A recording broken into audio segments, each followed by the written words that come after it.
Welcome to Electrified. It's your host, Dylan Loomis. On this Veterans Day, I did want to take a second to thank any of you veterans out there, or those of you that have a family member that have served. On behalf of all Americans that are enjoying our freedoms thanks to your sacrifices, we salute you. And just a reminder, Tesla does have a Veterans Career Program where they welcome new veteran employees each month. In Germany, they have a military transition program which aims to provide career opportunities at Giga Berlin for veterans. Tesla has an employee resource group called Veterans at Tesla that supports employees and their families as they transition from the military into the Tesla workforce. And over the years, Tesla has participated in many military job fairs, and they organize recruitment events specifically for veterans. So again, to all those who have served, thank you. The Australian energy regulator said increased energy storage capacity will be essential to manage daily and seasonal variations in output on the national electricity market. This coming as coal power is removed from the market, and because of this, the energy storage market in Australia is booming, accompanied by lower costs and expanding opportunities. Battery storage systems operating in the national electricity market stand to earn significant revenue from operating in frequency control markets. Remember to keep it simple. Anytime you hear frequency control, just think of balancing the supply and demand of electricity on specific grids. And we know battery storage is very well suited for this use case because they can respond to frequency deviations almost instantaneously. They're also versatile because they can provide up and down regulation, charging when there's excess power and discharging when there's a deficit. And battery storage units can deliver precise amounts of power, which allows for a better fine-tuning of that frequency control. So it's clear battery storage leads to a more stable grid frequency, which reduces the risk of blackouts. Energy Storage News said at the end of 2023, Australia's total cumulative installed battery storage capacity was just under 6 gigawatt hours. And projections for 2030 by the Australian Energy Market Operator forecast a need for at least 22 gigawatts of power, which, if we assume a 3-hour duration on average, that would be 66 gigawatt hours of capacity. Translation: there's a lot of battery storage growth expected in the Australian market in the years to come, a market where the Tesla Megapacks have been doing very well. Some articles over the weekend were talking about NHTSA asking Tesla to revisit its communications when it comes to messaging about FSD. This is all stemming from a probe earlier this year back in May when NHTSA was looking into Tesla for accidents that happened in low visibility situations. You may remember sun glare, fog, and airborne dust. I'm sure a lot of you will remember earlier this year the official Tesla account on X actually reposted a user testimonial where he took FSD to the hospital as he was having a heart attack. In that video where we talked about it, I said it was questionable for Tesla to repost that because it may encourage other people to do the same where that person doesn't really have the capacity to actually supervise. And what do you know, now that repost is part of this investigation into Tesla. In short, the investigation will consider the adequacy of feedback or information the system provides to drivers to enable them to make a decision in real time when the capability of the system has been exceeded. The agency gave Tesla until December 18th to respond to the letter, but the company can ask for an extension. There's growing speculation that this Trump presidency may have negative impacts for German brands that export large amounts of vehicles to the US. In 2023, about 400,000 cars were exported from Germany to the US, and in the first half of this year, the US was the largest buyer of German car exports. BMW may be in a strong position though because they produce about 2/3 of their US sales volume in their assembly plant in South Carolina. A BMW spokesperson said if a new administration would impose additional tariffs, this local footprint would put us in a stronger position in comparison with some of our European competitors.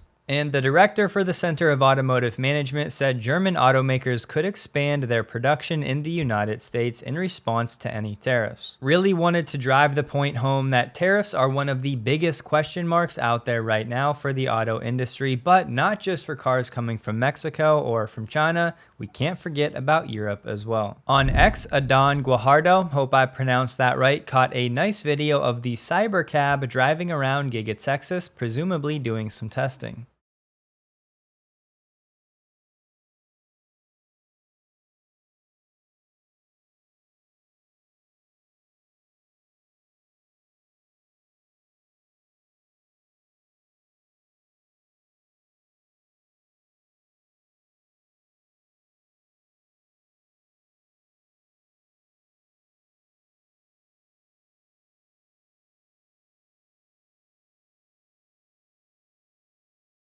So, a great catch there, and a good reminder we could be less than 12 months away from Tesla actually launching unsupervised rides in California or Texas. And as I've said many times in the past, the market does start to price things in roughly 6 to 12 months out, so at least part of this historic Tesla run could also be the market pricing in Tesla's transition to becoming an autonomous ride-hail company. And look, the reasons for Tesla stock soaring the past few weeks are certainly multifaceted. I just think that's one aspect that not enough people are talking about. We could be within that 1 year window. The government of India is making efforts to revive interest in its EV import scheme by organizing a workshop for companies interested in importing premium EVs at lower import tariffs. The initiative aims to gather feedback and understand the reasons behind the limited interest in the scheme. The response to the scheme has been less enthusiastic than anticipated, leading the government to engage with stakeholders once again. But I'll tell you why there's minimal interest. If you go back and actually look at the proposal, these companies are required to invest at least $500 million over 5 years. The companies would have to achieve at least 25% domestic value addition in the first 3 years and then increase that to 50% in 5 years, which you can think of like a local supply chain. And further, these companies can only import up to 8,000 EVs every year at the lower tariff of 15%.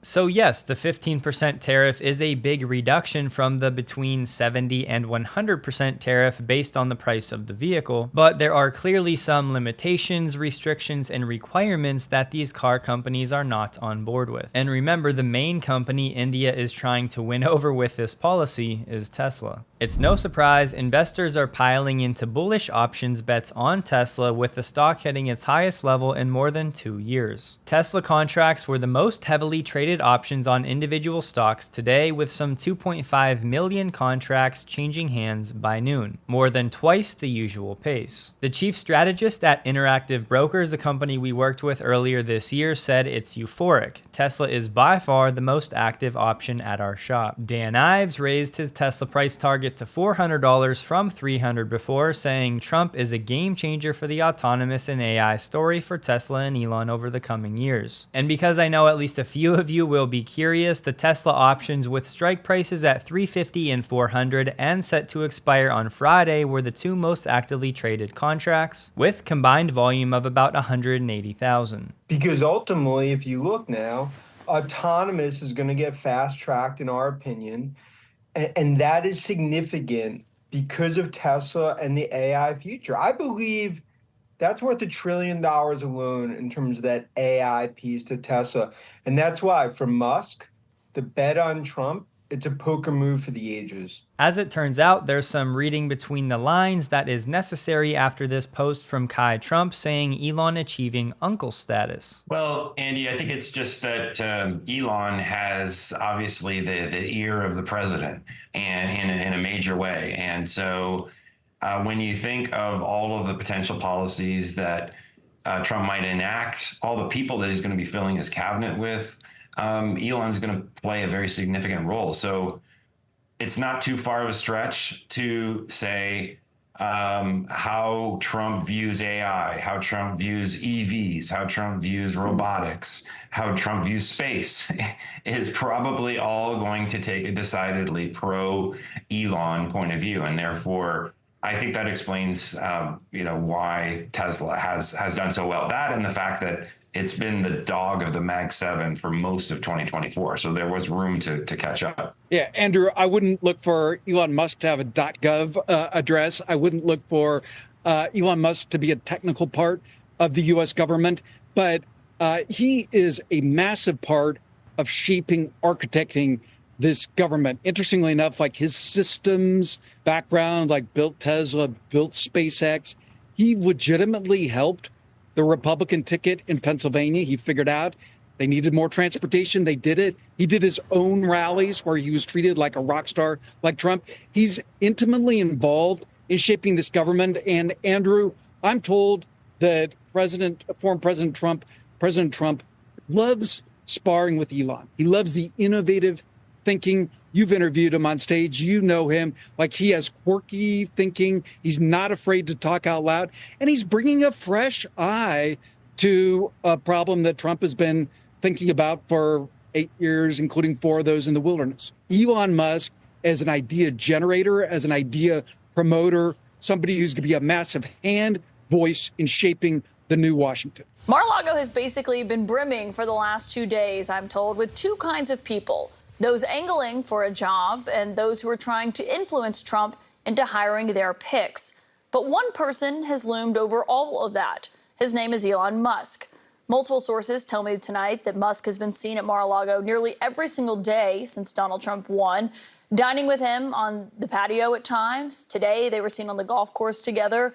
Musk has been in the room when world leaders have called Trump. And tonight we've learned he's also weighing in on staffing decisions, making clear his preference for certain roles even. While Musk himself is still not expected to take any kind of formal position inside Trump's administration, given how complicated it would be with his companies, what's becoming clearer tonight is that he doesn't really need to, with one source telling me Elon Musk is having just as much influence from the outside. Just in case some of you were doubting if Elon would have any influence after the election. So far, it seems to be a resounding yes that he does indeed. For certain third-party charging providers across Europe, Tesla is now showing in the UI the availability of stalls in real time. Unfortunately, right now, this third-party charging program is only for China and Europe, but perhaps a sign of things to come in other regions in the future. Peter Rawlinson has, in my opinion, rightly criticized the quality of EV availability in the US. He said the experience of many Americans with EVs has been underwhelming. He said it's not perception, it's reality. He also dismissed hybrid technology, calling them the worst of all worlds. Over the weekend, FSD 12.5.6.3 did start rolling out to customers, but don't worry because many of us are still stuck on 12.5.4.1 or 2. I want to clear something up real quick. I did mention RFK last week and that I was a fan of one of his initiatives, but don't get it twisted. I do not support everything he says, just like I don't support everything that Elon says. Some of you were thinking I was a big conspiracy theorist when in reality all I said was that I support making America healthy again and that some organizations like the FDA should be overhauled. Just listen to the data. About 40% of US adults over the age of 20 are obese. An estimated 129 million people in the US have at least one major chronic disease. I could go on, but I want my main message to be about prioritizing your own health. If you have days every now and then where you're tired or you have some brain fog, you may be lacking in certain key nutrients. So if you'd like to try a quick and easy solution for yourself to see if it works for you, that's why I've linked up with AG1, the sponsor of this video. AG1 is now on its 52nd iteration after continually doing its own third-party research. Speaking of that research, in an observational study, 97% of participants felt more energy after taking AG1 for just 30 days. And look, I don't want to get over my skis here, but I do have to say I've been feeling awesome again physically for the first time in a few years. I have been recovering from a parasite, so that most certainly helps, but having AG1, especially when I'm on the go, really prevents having any days where I have those major nutrient gaps. In the nutrition field, it really is all about quality. You have to be careful about what you choose. From my research before agreeing to work with AG1, they went through some of the most rigorous independent testing for the product. And right now, AG1 is offering a surprise bonus limited edition gift in addition to the welcome kit when you first subscribe. It likely won't last super long ahead of the holidays, so you can head to drinkag1.com/electrified to check it out while supplies last. Or you can use the QR code right on the screen. Enjoy. A quick trip down memory lane. Back on April 20th earlier this year,